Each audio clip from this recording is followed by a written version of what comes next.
Bienvenidos a otra entrega de nuestro podcast de Economía PRM, un podcast hecho para ustedes desde la Secretaría de Asuntos Económicos. Yo soy Mónica Peña, subsecretaria de Asuntos Económicos, y hoy tenemos una pequeña entrega especial, muy esperada, y voy a dejar que Francisco pues presente la del día de hoy. Buenos días, Francisco Torres, secretario de Asuntos Económicos del Partido Revolucionario Moderno. Hoy tenemos el invitado especial, Jochi Vicente, ¿no? José Manuel, Jochi, tú sabes que le gusta que le digan Jochi, pero es igual, es el ministro de Hacienda del gobierno del cambio, el gobierno del presidente Luis Abinader. Jochi, ¿cómo estás hoy?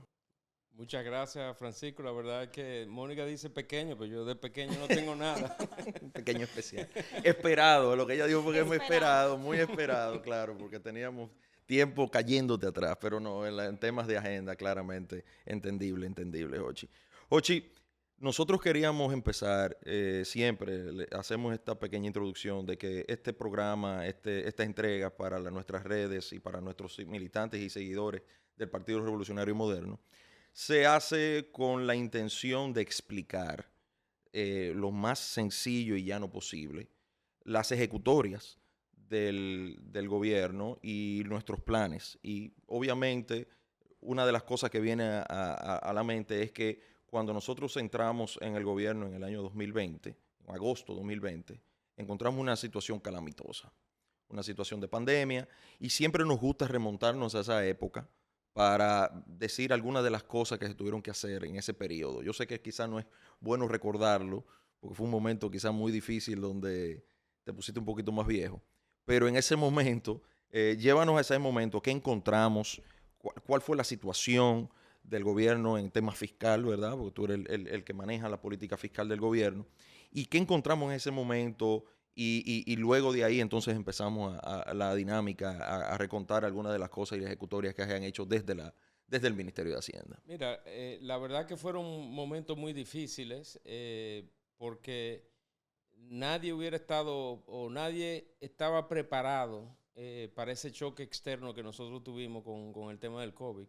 Y yo digo que el liderazgo de nuestro presidente Luis Abinader ha sido la pieza fundamental para enfrentar exitosamente todo lo que hemos tenido que enfrentar. Primero, como tú muy bien dices, el choque externo del COVID, que fue una crisis sanitaria sin precedentes, donde no había un libro, una receta de qué hacer, y era un poco, digamos que la intuición de lo que había que hacer para preservar la salud, para preservar la economía, y hacerlo y tomar las decisiones muy, muy fuertes. Por ejemplo, eh, eh, el tema de la vacuna. Me acuerdo perfectamente como hoy, en donde había una reunión con una serie de funcionarios del gobierno, y en donde el presidente básicamente dio la orden de compren la vacuna en donde aparezca al costo que sea. Y uno puede quizás ahora decir, bueno, vamos a criticar esa decisión, pero se tomó una decisión, y esa decisión fue fundamental, uno, para la recuperación del turismo. Y yo diría que antes que la recuperación del turismo, para la preservación de la salud de la población. Es muy fácil estar desde fuera y opinar sobre una decisión tan fuerte como esa, porque esa decisión conjuga temas económicos. Puede el país comprar al precio que sea, con temas sociales, con temas de salud, de yo tengo que proteger a mi población. Y yo creo que fue la decisión totalmente acertada. Ahora, nosotros hemos sido un gobierno que ha tenido que enfrentar crisis tras crisis tras crisis. Después del COVID-19 vino todo el tema de la invasión de Rusia a Ucrania, y la consecuencia de esa acción militar se tradujo en la escalada de precios y todo lo que hemos visto, el proceso inflacionario que empezó, digamos que a principio del 2022. Y te pongo también otra decisión muy, muy importante que se tomó en ese momento, o dos decisiones. Una, el presidente creo que fue en marzo o febrero, no, a finales de febrero del 2022 decidió congelar los precios de los combustibles. Y ahí vuelve otra vez el choque de dos ideas contradictorias, que es la parte económica de ese congelamiento tiene un costo fiscal, un costo en dinero, en subsidio, muy fuerte, muy, muy, muy fuerte, que desplaza otros gastos en otras áreas, en áreas de salud, en áreas de seguridad ciudadana, construcción de hospitales, pero también tiene un componente o un tema de análisis de la protección social, de protección, de mitigación de ese efecto inflacionario sobre el bolsillo del ciudadano común, de todos los ciudadanos. Y el presidente tomó esa decisión muy, yo diría que arriesgada y al mismo tiempo acertada. Y dio resultados. Nosotros pudimos, esa decisión se tradujo en que la inflación fue aproximadamente entre un 2 y un 2.5% menor de lo que hubiese sido. Ahora, cuando tú ves Latinoamérica, por ejemplo, yo estaba en Panamá, creo que fue en marzo del 2022, cuando se armó el lío de los combustibles en Panamá. ¿Y por qué se armó el lío de los combustibles en Panamá? Porque Panamá tenía una, digamos que, tradición de ajuste de los precios de los combustibles inmediato, independientemente de cuál fuera el precio, independientemente de cuál fuera el costo social, político. Y yo me acuerdo a mi gran amigo, el ministro de Finanzas de Panamá, yo le preguntaba cómo ellos hacían cuando estábamos tomando la decisión del congelamiento. Le dije, me estaba informando con mis homólogos de Latinoamérica. Y él me comentó, no, mira, aquí no congelamos nada, aquí dejamos que todo sea a precio de mercado. Y bueno, mira esa decisión de, digamos que quizás de no tener un tacto social, que sí lo tiene nuestro presidente, mira lo que ocasionó. Unas huelgas impresionantes, una división y fragmentación de la sociedad entre, digamos que los más vulnerables, en donde se montaron también temas de ciudades del interior. Y al final, ¿qué fue lo que pasó? Que hubo que hacer un programa de subsidio quizás mayor del que se hubiera necesitado, simplemente para aplacar, digamos que el calor social. Y la otra medida, que yo te digo que son crisis tras crisis tras crisis, por ejemplo, la decisión de subsidiar el precio de los fertilizantes, algo que pudiera ser muy criticado. Alguien pudiera decir, bueno, pero aquí nada más hay 3 empresas de fertilizantes, tú estás dándole un subsidio a la empresa. No, el subsidio es para que el precio del fertilizante no aumente. ¿Y cuál es el cultivo que usa el 70% de la demanda de fertilizantes? El arroz. Y esa decisión costosa para las finanzas públicas implicó una detenida de los precios de los productos agropecuarios, principalmente el arroz. Entonces, yo digo que con el liderazgo de nuestro presidente como buen capitán de este barco, yo creo que nadie se hubiera esperado o nadie se esperaba que bajo el liderazgo del presidente Luis Abinader nosotros hayamos podido enfrentar todos estos choques de magnitudes gigantescas de una forma tan exitosa como lo hemos hecho. En ese sentido ahí, Jochi, volviendo, o sea, tenemos, vamos a decir, grandes crisis provocadas por choques que no son nuestros, lo que le llamamos choques externos, choques que vienen desde fuera y que muchas personas dicen, bueno, pero yo no vivo en otro país, yo no vivo fuera. Tú haces la comparativa que nuestra inflación fue menor a muchas inflaciones cuando estamos hablando de choques de precios. Los precios hoy están altos y eso es todo el mundo lo tiene que saber. Los precios están altos. Nadie en este gobierno ha dicho que los precios están bajos. Los precios están altos. Lo que tú acabas de decir es que hubiesen podido estar mucho más altos si el gobierno no toma una decisión valiente de enfrentarlo.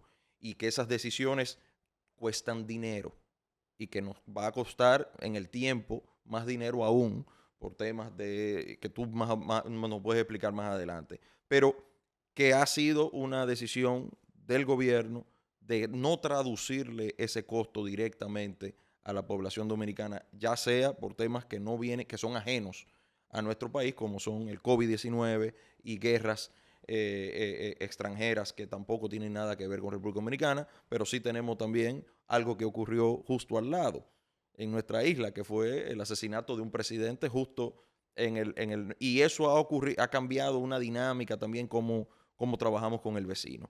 Pero quiero que nos des unos daticos y vemos cómo lo traducimos para que la población lo entienda. ¿Qué encontramos nosotros en materias de deuda? O sea, ¿cómo encontraste tú cuando dijiste, bueno, ya tengo esta gran empresa que es República Dominicana y te tienes la foto del momento? Cuando llegamos al gobierno, tú tenías una foto en el momento, que ya veníamos tomando deuda de forma acelerada, tuvimos que salir a buscar prestado dinero rápido y tuvimos que buscar ese dinero y explicarle a quienes nos estaban tomando prestado que nosotros lo íbamos a hacer diferente. Explícanos un poquito sobre esa situación. Mira, cuando yo llego al Ministerio de Hacienda, la primera gran amenaza desde el punto de vista, digamos que de la finanza pública a que yo me enfrenté, fue la posibilidad de una rebaja de nuestra calificación de riesgo. O sea, con cada gente que yo me juntaba, a nivel, inversionista, daban la señal de que venía una inminente reducción de la calificación de riesgo. Como ocurrió con muchos países, pares nuestros. Claro, y esa fue una tarea muy difícil porque un gobierno nuevo, hasta cierto punto, la misma novedad causa inicialmente ciertas dudas, porque no se sabe, aunque a nivel de lo que es el equipo económico, yo creo que todos los que estábamos involucrados teníamos una trayectoria que podía ser validada, no deja de ser un momento de incertidumbre que va a pasar y eso unido a la gran incertidumbre que estábamos manejando del COVID. Y nosotros tuvimos que emplearnos a fondo y yo digo que el éxito fue comunicar exactamente y sin dorar la píldora lo que íbamos a hacer y no ocultar nada. Y eso dio tranquilidad.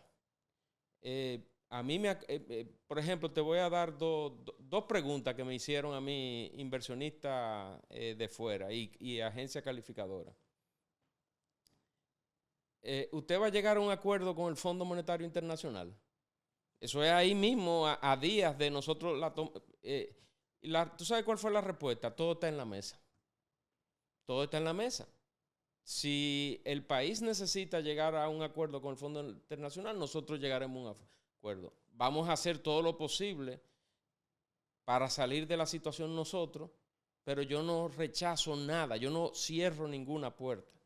Al final no fue necesario y las políticas que fuimos implementando le dieron tranquilidad a los inversionistas, a la agencia calificadora, a los organismos multilaterales, de que aquí había, en primer lugar, un presidente comprometido con la estabilidad, un presidente comprometido con hacer reformas sustanciales y profundas y un equipo económico que compartía esa visión y que estaba dispuesto a implementarlo.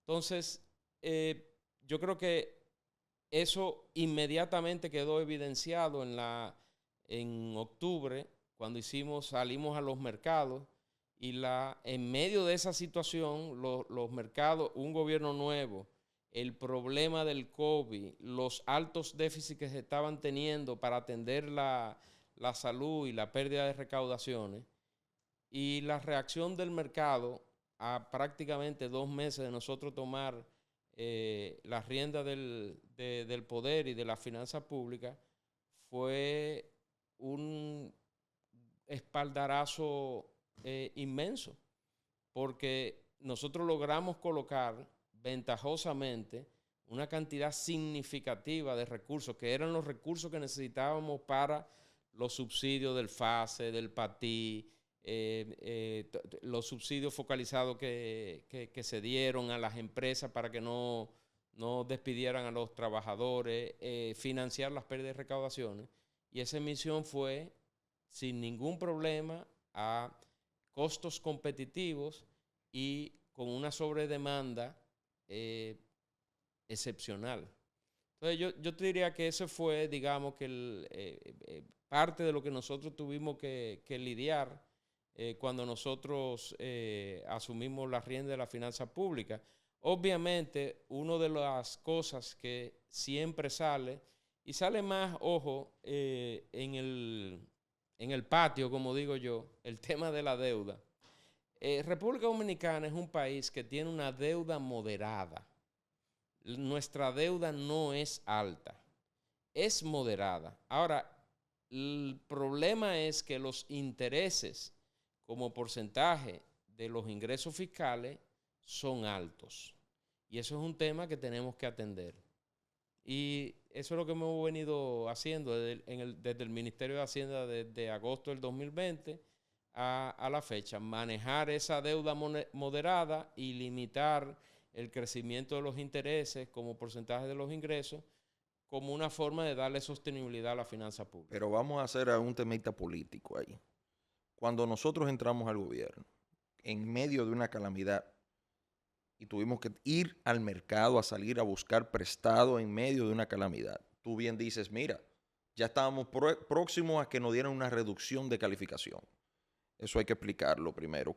¿Qué implica eso de una reducción o mejora como la que hemos tenido? Pero eso vamos a ponerlo ahí, Mónica, toma nota para ponerlo ahí, el tema de la mejora de la calificación de la deuda. Sí, vamos a poner esa ahí. Pero eso quiere decir que la deuda venía ya siendo una deuda creciente en el tiempo. Teníamos años ya en que la deuda respecto al PIB, que los intereses respecto a los ingresos venían creciendo en el tiempo sin crisis. Porque lo que habíamos visto antes, o sea, lo que encontramos con un COVID, con un país cerrado, con un mundo cerrado, era sin precedentes. Por lo menos 100 años. Sin precedentes. Sin embargo, queremos comparar como las épocas de bonanza en la cual el precio del petróleo estuvo bajito, época donde la economía creció de manera vertiginosa y tomando prestado como si estuviéramos en crisis. Y nosotros entonces en crisis tuvimos que salir a buscar prestado con la caja vacía y con poca credibilidad frente a los inversionistas, porque no se habían cumplido dorando la píldora, no habíamos cumplido con esos preceptos de que íbamos a mejorar las finanzas públicas. Por muchos años no se hizo eso. ¿Qué encontramos? Y ahí, perdón, Fran, yo le añadiría eso porque Joche ha hecho claro énfasis en que con respecto a los intereses, sí nuestra carga es más alta. Sin embargo, ha aclarado, y sería bueno aclararle en términos muy llanos a la gente, que si nuestra deuda, ¿verdad?, es sostenible frente a otras deudas de la región, que es relativamente bajita, según lo que usted nos explica, queremos hacer esto porque acabamos de hablar con Luis Valdés, apenas día de lo que estamos conversando, y habla de que en términos fiscales y de recaudación pues hemos estado muy bien y que hemos cumplido con la meta. Entonces, me gustaría que usted pueda concatenar también esa parte ahí, de que también nosotros, a pesar de eso, lo hemos hecho y comparado con eso que nosotros habíamos encontrado. Mira, las comparaciones son odiosas y cada gobierno tiene su librito y tiene su política. Lo cierto es que independientemente de cuál sea el gobierno, nosotros tenemos una situación fiscal en donde el gasto público que nosotros tenemos es uno de los gastos públicos más bajos del mundo. Entonces, esa situación trae como consecuencia que hay necesidades de la población que no pueden ser atendidas, a menos que tú tomes la decisión de endeudarte por encima de lo que las recaudaciones de impuestos te dan. Y ese fue el librito que se siguió hasta que nosotros llegamos. Una imposibilidad de cumplir con lo establecido en la Estrategia Nacional de Desarrollo por diversos motivos, y como una forma de incrementar ese gasto excesivamente bajo como porcentaje del PIB, pues se recurrió indiscriminadamente al endeudamiento. Y después que tú tienes eso años más o años menos, eso empieza alrededor del 2008, 2009, justo después de la crisis famosa del 2008. Tú tienes todos esos años, básicamente 12 años de fuertes déficits fiscales que son financiados por endeudamiento. Si tú tienes un déficit fiscal, tú vas a tener que endeudarte. Entonces la pregunta es, durante ese lapso de tiempo, como tú muy bien mencionas, se debieron haber hecho reformas estructurales, tanto de gasto como de ingresos, en los momentos en donde la economía, digamos, por decirlo coloquialmente, estaba boyando, en donde habían una serie de elementos, como por ejemplo bajo precio del petróleo, que te permite amortiguar ciertas cosas porque el precio que paga la población es menor,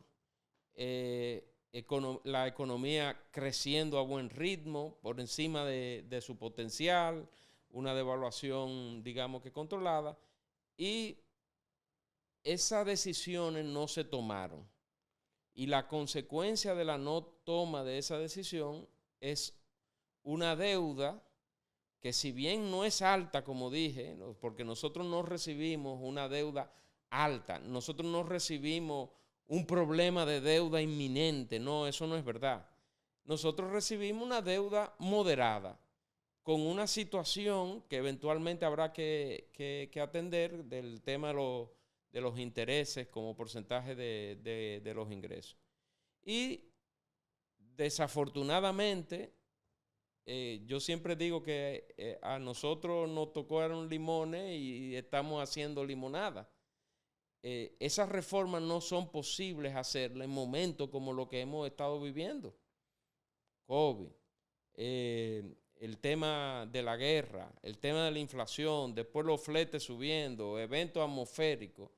Y nosotros no hemos pasado, desde el punto de vista de las finanzas públicas, estos 3 años y medio, ganando la confianza de los inversionistas, de que aquí las cosas se van a hacer bien, aquí no se va a esconder cosas. Yo digo, aquí no se va a hacer hocus pocus. A mí no me gusta el hocus pocus. Yo voy por la línea. Si las cosas, por ejemplo, una de mis frases es, si es un gasto, como un gasto se registrará. Yo no escondo gasto para disminuir artificialmente el numerito del déficit. Y yo creo que esa, digamos que transparencia, esa decisión, lo que le da certidumbre a esos organismos internacionales, a esos inversionistas que financian nuestras deudas, de que las estadísticas fiscales reflejan la realidad del momento. Y ha sido así con la respuesta que hemos tenido de mejorar las calificaciones, que hemos visto que eso ha sido parte de las ejecutorias que ha presentado el Ministerio de Hacienda de logros. Y en ese sentido me gustaría pues que conversáramos un poquito de esa presentación que nos hizo, y que sería bueno que ahora todo el mundo también sepa sobre esos proyectos que se han sometido precisamente para mejorar, y de cara al futuro de lo que el Ministerio de Hacienda viene haciendo para mejorar eso, que nos pudiera hablar un poquito. Bueno, digamos que yo creo mucho en la secuencialidad. Nosotros tenemos que ir demostrando a la población de que podemos manejar los recursos fiscales, las recaudaciones, los impuestos, de una manera honrada, de una manera transparente y haciendo las cosas bien. Lo primero que hicimos en medio de la turbulencia esta del COVID fue empezar un proceso de fusión y eliminación de instituciones como una forma de racionalizar el gasto para poder dedicar gasto que antes se estaba utilizando en cosas que quizás no eran necesarias a los temas prioritarios, en este caso del tema de salud. El cierre del despacho de la primera dama, la eliminación de la CDE, Punta Catalina como una empresa, la fusión del INVI y la desaparición de la OISOE en un ministerio que lo agrupe todo, que es el Ministerio de la Vivienda, y SEA y Bienes Nacionales. Y se han ido dando, digamos que esas reformas hacia lo interno del gobierno en aras de, como dice el presidente, que los chelitos nos rindan. Esa es, digamos, que la primera parte de la secuencia. La otra parte de la secuencia, para seguir ganando, digamos, que la confianza de la población en general, de todos los sectores, económico, social. Nosotros presentamos el año pasado una ley de responsabilidad fiscal, ¿verdad? Ya fue aprobada por el Senado y mi expectativa es que la Cámara de Diputados retome el conocimiento de la pieza ahora cuando abra la legislatura el 27 de febrero y que antes de finalizar el año tengamos esa ley de responsabilidad fiscal aprobada. Ahora, ¿qué es la ley de responsabilidad fiscal? Exactamente, ¿con qué se come? Bueno, explícaselo a la población sencillamente. Sencillo. Es una camisa de fuerza al gobierno. ¿Por qué? Porque es una ley que le impone una restricción de cuánto puede aumentar el gasto público año tras año. Este gobierno quiere esa camisa de fuerza. ¿Pero por qué la quiere? Para dar certidumbre de que aquí no va a haber un despelote. Porque aquí lo más fácil es pisar el acelerador. Darle para allá. Mira, el año pasado, más o menos para esta fecha y febrero, había, como yo digo, una laraca. Que el déficit va a explotar, porque se hicieron una serie de pagos que estaban presupuestados para el primer trimestre y el gasto fue mayor que en ese trimestre, mayor que los ingresos. Oye, nosotros acabamos en un año preelectoral por debajo de lo presupuestado a nivel de déficit. En el 2023 nosotros teníamos presupuestado 3.2% y acabamos en 3.1%. Algunos dirán, Jochi, que eso se debe a una mala ejecución del gasto. Que cuando tú terminas por debajo de lo presupuestado es que gastaste menos de lo que tú habías pensado. Bueno, lo que pasa es que algunos tú querrás decir la oposición. Exacto. Y es palo si boga y palo si no boga. Si me voy por encima del déficit, lo está usando para fines electorales. Y si voy por debajo es que no saben gastar. Pónganse de acuerdo, señores. Ahora, lo que yo sí te digo es, desde el punto de vista de la finanza pública, si yo logro cerrar por debajo del déficit presupuestado, bienvenido sea, porque eso significa menor contratación de deuda, que volvemos al tema inicial de la deuda. Nosotros tenemos que atender la deuda. Y cerramos 0.1% por debajo del PIB, muy bien. En un año preelectoral, pero entonces no se están usando los recursos para fines electorales. O se están usando de manera correcta, si hemos cumplido con todo. ¿Cómo fue el gasto de inversión, la inversión pública en el año 2023? Que cerca, no me tomes el dato exacto, pero creo que fue cerca de un 98% de lo presupuestado. Y eso comparativamente con años previos, que fueron años difíciles. Que con el presupuesto reformulado que se sometió en agosto, que se aprobó como en septiembre del año pasado, recuérdate que el gasto de capital se incrementó sustancialmente en ese presupuesto reformulado como una forma de apoyar el relanzamiento del crecimiento económico en el último cuatrimestre del año. O sea que, mira, nosotros vamos bien.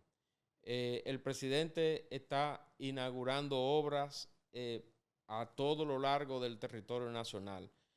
Obras que nosotros recibimos. Yo te puedo poner el ejemplo más patético y es la presa de Monte Grande. ¿Cuántos años? Yo no sé, yo creo que yo no había nacido. Yo creo que yo no había nacido cuando esa obra... No te pongas tan joven. Cuando esa obra empezó y se está inaugurando ya. Nosotros la recibimos para hablar en temas porcentuales, ¿verdad? Por lo menos en temas de ejecución del gasto de esa obra. ¿En cuánto se recibió esa obra? No te tengo el dato, pero prácticamente, qué sé yo, 40%, no sé. Y en 3 años, ya la vamos a estar entregando. Lo cierto que esa obra, porque te digo, no había nacido yo. Mínimo más de 10 o 15 años tenía esa obra de que se dio el primer Picasso. Y nosotros lo que hicimos fue terminarla porque parte de lo que es la visión del presidente no es posible que tengamos una inversión por ejemplo, en una obra como esta o unas escuelas que esté por mitad, que se haya utilizado dinero público para eso y que se deje así sin acabar. Para arrancar nuevas, para simplemente decir, estas son las mías. Estas son las mías. En ese caso está también la circunvalación de Asua. También. Fue una de esas obras que tenía más de 10 años paralizadas y también se terminaron. Estamos hablando de obras hacia el sur del país, una área que siempre ha estado olvidada por muchos años. Todo el tema de Pedernales, la carretera que se está haciendo Barahona, Enriquillo, Pedernales, todo el impulso que se le está dando a esa región sur, específicamente en Pedernales, eso es una cosa sin precedentes.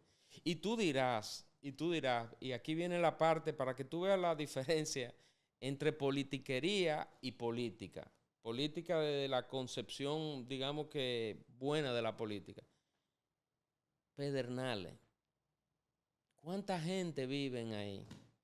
Para ponértelo de otra forma, ¿cuánto votante hay ahí? Pero esto es una visión que va más allá de la politiquería, de cuánta gente vive, cuántos votantes son. Es una visión de desarrollo de esa área para evitar esa migración de las zonas rurales a los centros urbanos y al mismo tiempo, digamos que atacar un problema de pobreza en una de las zonas o la zona más pobre de todo el país. Es el desarrollo de un polo turístico, de un nuevo enclave en la zona. Entonces yo creo que esos son temas que trascienden y que son, digamos que el perfume con que nuestro presidente Luis Abinader ha impregnado su gestión de gobierno, que va más allá de lo que sería politiquería barata. Es una visión de desarrollo. Y en el caso de Pedernales, vimos el primer crucero, ya están los hoteles, creo que son 2 o 3 hoteles en construcción, y esa zona va a cambiar. Es un proyecto de largo plazo, pero esa zona va a cambiar. Y es más, vete a Pedernales y trata de comprar un terreno. a ver a cuánto te lo están vendiendo. Ve a ver la cantidad de restaurantes y de nuevos colmados que hay en el pueblo. Eso es otra... Y fíjense aquí, lo voy a atar a otra cosa. ¿Con qué se hizo Pedernales? Todo eso que se está haciendo, por lo menos lo que se está haciendo hasta ahora, es con gasto público. Pero yo no puedo tener un gasto público bajo porque si no estoy limitado en las cosas que puedo hacer. Y eso es una decisión política de desarrollo de una región. ¿A través de qué? Del músculo fiscal, a través del gasto público. ahí se han desarrollado obras de infraestructura de agua, como en muchos terrenos del país. Se han desarrollado obras de infraestructura, no solamente hacia Pedernales, pero también tenemos obras para impulsar la inversión privada, dígase, para impulsar la inversión privada en proyectos como Manzanillo, donde también el gobierno ha hecho mucha inversión y ha también colocado en concesión puertos.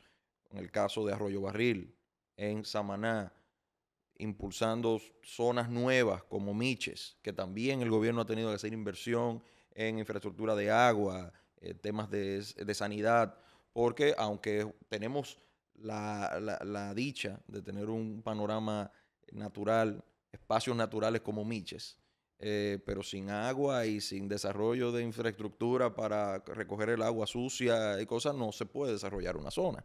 Y esas son obras que ha hecho este gobierno con las precariedades que tú bien describes. O sea, con el poco dinero haciendo mucho, o haciendo más con el mismo dinero.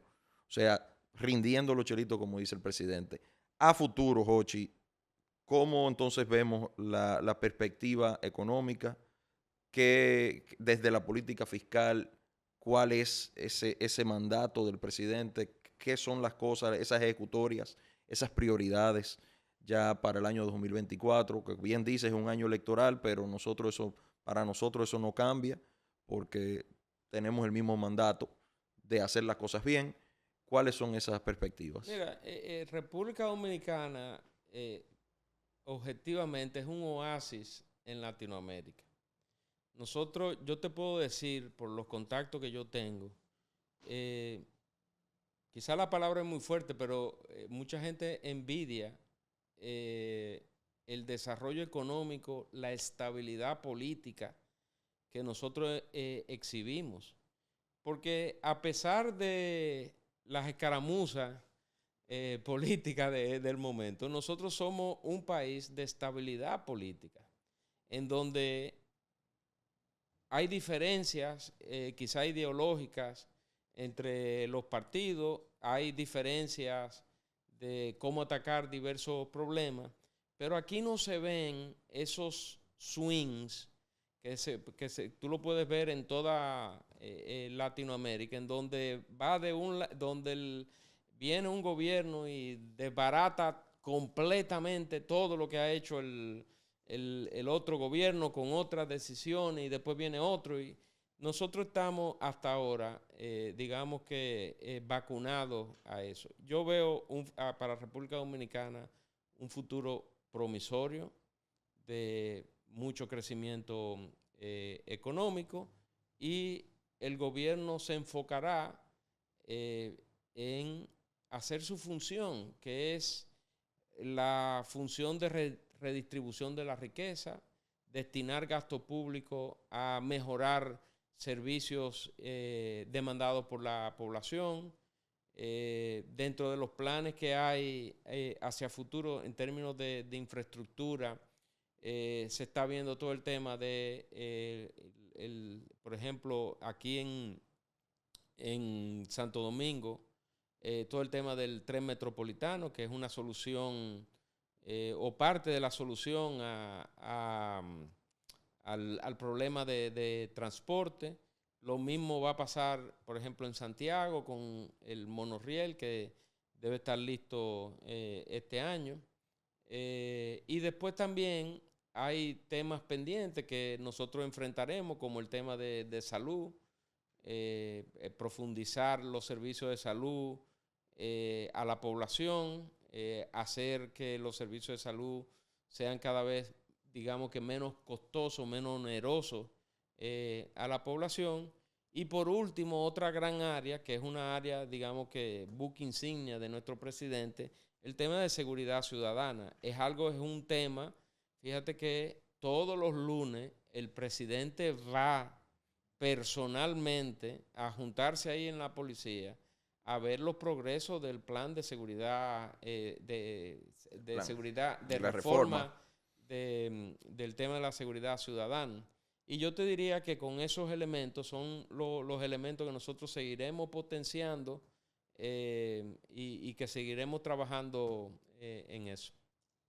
Yo tengo una preguntita que quiero saber en detalles. el Ministerio de Hacienda también ha logrado en este año que justo acaba, posicionarse como presidente para la parte regional por primera vez en términos de cambios climáticos. Y es definitivamente algo importante cuando a nivel global es una necesidad a la cual están llamadas todas las naciones. Entonces, me gustaría saber qué hicimos para lograr eso. Bueno, estar activo en los temas de los organismos internacionales, pero yo te voy a añadir dos cosas. Nosotros ahora en marzo vamos a asumir la presidencia pro tempore de la CAF, que es el Banco de Desarrollo Andino, y vamos a asumir también en marzo, a 2 días de diferencia, la presidencia pro tempore del Banco Interamericano de Desarrollo, del BID, que vienen a hacer las asambleas aquí. Óyeme, nosotros, es que te digo, República Dominicana está de moda. La gente quiere invertir, la gente quiere apoyarnos, la gente quiere ver qué es lo que estamos haciendo, cómo hemos logrado lo que hemos logrado. A veces lo que yo le digo, bueno, pues tendrán que clonar al presidente.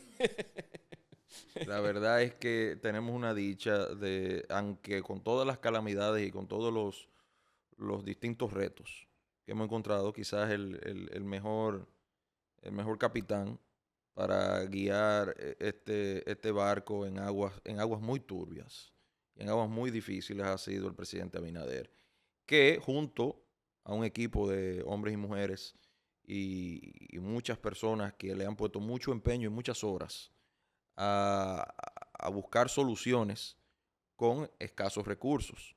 Que creo que quizás eso es lo que hace que sean buenas soluciones, porque como no hay esa disponibilidad para hacer todo, hay que elegir y priorizar. Y por eso te preguntaba que ahorita, y lo volvemos y lo traemos a colación, esas mejoras en la calificación de la deuda.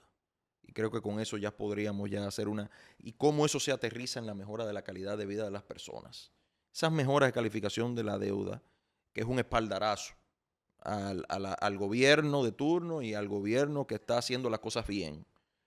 ¿Qué significa para la población que te mejoren la calificación de deuda? Porque a veces la gente no sabe con qué se come eso. Mira, la calificación de deuda, digamos que el impacto directo es sobre la finanza pública, que es que la deuda que nosotros emitimos para financiar ese gasto público sea a una tasa de interés menor.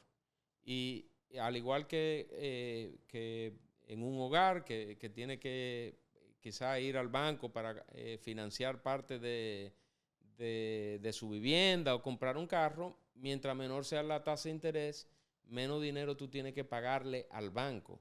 Ahora, en el caso de la finanza pública, ese menos dinero, ¿qué es lo que pasa con el menos dinero? Que lo podemos usar en otra cosa, lo podemos usar en más seguridad ciudadana, lo podemos usar en más hospitales, en más medicina. Y por eso es que es tan importante insistir con el tema del grado de inversión. Porque yo puedo colocar deuda, por ejemplo, para un ejemplo sencillo, imagínate que yo coloco deuda al 7.2%. Si yo tuviera grado de inversión, la colocaría al 6%. Ese diferencial es mucho.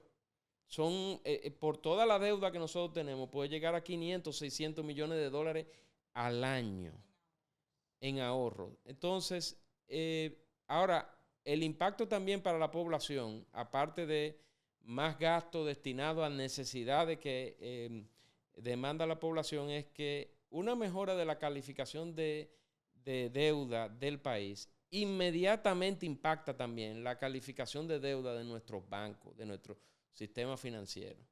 Y al ellos poder endeudarse a menores tasas de interés, le pueden traspasar a la población en esos préstamos a vehículos, en esos préstamos a apartamentos o en esos préstamos para las pequeñas y medianas empresas, una tasa de interés menor de la que están pagando ahora. Y eso va a ahorro directo al bolsillo de la gente.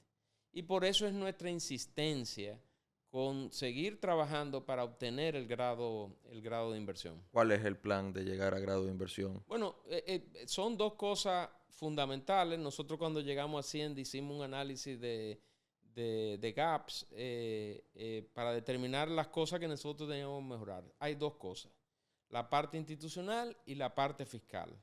La parte institucional, nosotros hemos hecho avances significativos reconocidos por todo el mundo. Tanto así que el presidente Biden personalmente se los reconoció al presidente Abinader cuando él fue allá. El Banco Mundial nos mejoró como en 6 indicadores. En prácticamente de los 6 indicadores, 5 mostraron mejoría y uno se quedó, digamos que relativamente estable. Ahora, ¿cuál fue el indicador que más mejoró? Y que tenemos que seguir trabajando en eso. Control de la corrupción. Fuimos el segundo país desde el año 2019 en el mundo entero que más mejoró ese indicador. ¿Y eso por qué? Por la decisión de un presidente de no permitir ningún acto que riña con la ética. Y eso permea a todo el gobierno. ¿Que hay corrupción? Sí, hay corrupción en todos los gobiernos, lo que no hay impunidad. Lo que no hay impunidad. Y como dice el presidente Luis Abinader, una frase que me gusta mucho, yo la comparto: yo tengo amigos, pero no cómplices. Y eso es un mensaje claro. Y todo el mundo lo ve y todo el mundo se alinea. Y el que se sale de la fila, pues sufre las consecuencias. Jochi, muchísimas gracias y espero poder tenerte por acá otra vez para nosotros poder seguir profundizando en algunos temas que son muy difíciles de explicar a la población, pero espero que hemos podido agregarle un poquito de valor a que las personas entiendan y que puedan replicar esa información cada vez que hablan con sus vecinos, cada vez que hablan con compañeros en algún lado, compañeros de trabajo, personas con las que juegan deporte, que puedan explicarle y decir, no, este es un gobierno comprometido con rendir los chelitos. Y eso nos lo reconocen organismos internacionales, nos lo reconocen hasta el presidente de Estados Unidos, de presidente a presidente, nos lo reconocen cada quien que nos compran deuda, que cada vez más quieren invertir en la República Dominicana a través de deuda o a través de inversión extranjera directa, como tuvimos acá con Viviana Ribeiro, explicando cómo eso le beneficia a la población en general. Así que, Jochi, te lo agradecemos, que hayas dedicado este tiempo con nosotros y que haya podido explicarle a la población cuáles han sido esas mejoras que en este gobierno del cambio hemos hecho ese cambio precisamente. No, gracias a ustedes. Gracias nuevamente, y yo quisiera que así como Jochi al inicio comenzó pues a seguirnos, pues asimismo comiencen a seguirnos ustedes en las redes sociales y a poder replicar las informaciones que hemos llevado de manera pues clara y muy precisa a todos los que nos siguen, nuestros militantes y los que no. Así que les invito a seguirnos, a estar pendientes de que suba este nuevo capítulo. Y don Jochi, que usted cierre invitándolos a todos a seguir esas líneas que hemos logrado tanto desde Hacienda y desde todo nuestro gobierno. No, cuenten con nosotros y aquí estamos para defender a nuestro gobierno. Muchísimas gracias, Jochi. Gracias.